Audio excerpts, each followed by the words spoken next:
ಹೆಸರು ಸಾನ್ವಿ ಶರ್ಮಾ. ನನಗೆ ಇವಾಗ ಬೇಸಿಗೆ ರಜೆ. ನಿಮಗೂ ಬೇಸಿಗೆ ರಜೆ ಅಲ್ವಾ? ಹಾಗಾದ್ರೆ ಏನು ಕಲಿಯೋಣ?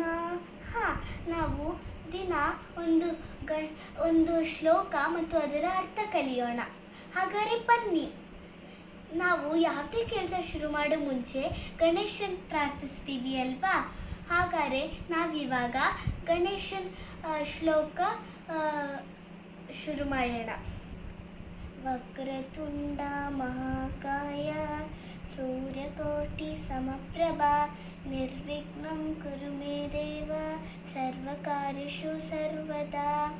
ಇದರ ಅರ್ಥ, ಬಾಗಿದ ಸೊಂಟಿಲಿರುವ ದೊಡ್ಡ ದೇಹ ಹೊಂದಿರುವ ಕೋಟಿ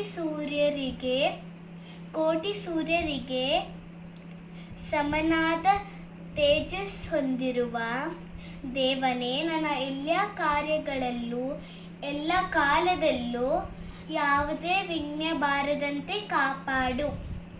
ಅರ್ಥ ಆಯ್ತು ಸ್ನೇಹಿತರೆ? ನಾಳೆ ನಾವು ಇನ್ನೊಂದು ಶ್ಲೋಕದೊಂದಿಗೆ ಭೇಟಿಯಾಗೋಣ. ಧನ್ಯವಾದ.